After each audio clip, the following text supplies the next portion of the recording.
Imagine just another day in your life. Imagine walking down the street, encountering old familiar faces and new ones.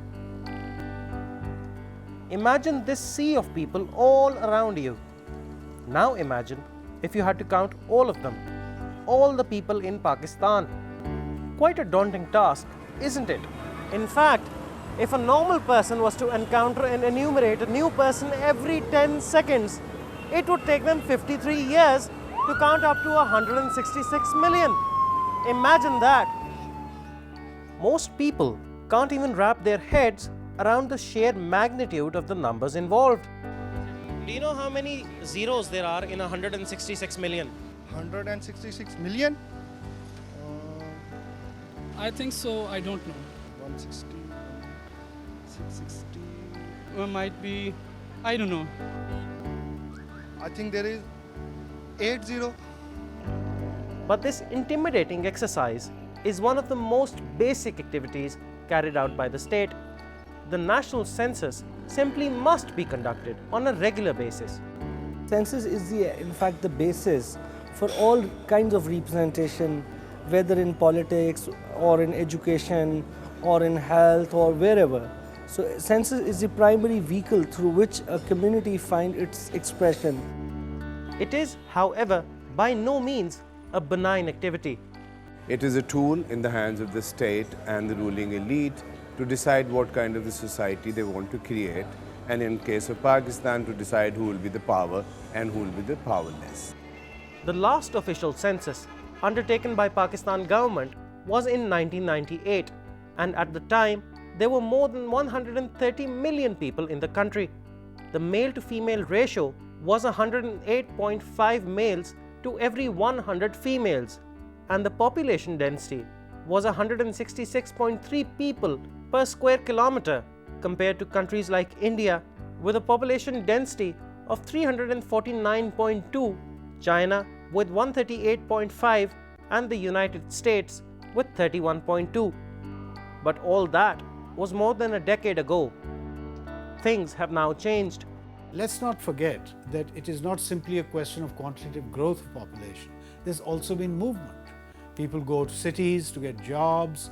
So a census of 11 years ago by no means is an adequate database to make any policy which reaches out to the vast majority of our citizens. The Pakistan government has decided to initiate another round of enumeration, the National Census 2009. Teams of teachers and personnel from government departments are deputed to complete the enumeration.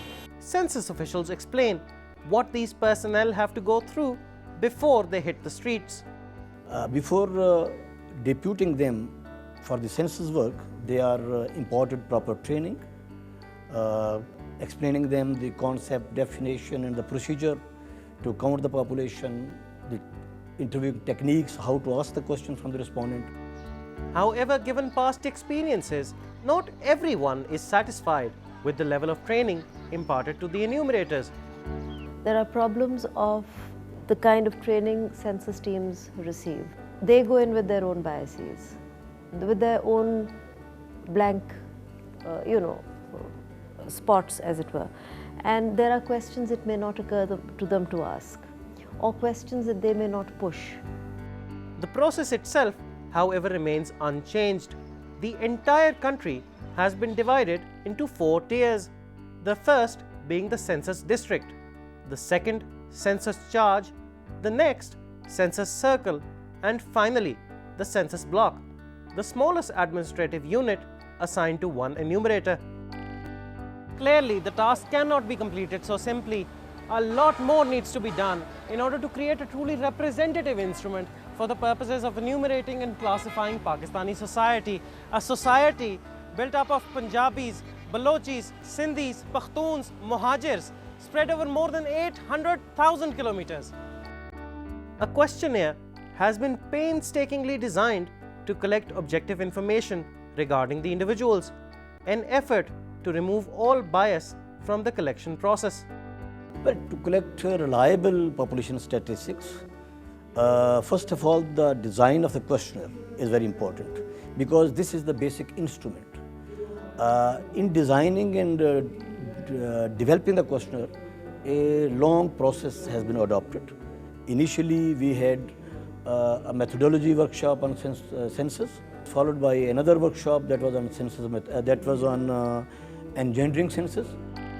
However, even the best questionnaire cannot hope to cope with the diversity of Pakistani society. Critics say that lumping everyone into predetermined categories takes away from the reliability of the resultant data.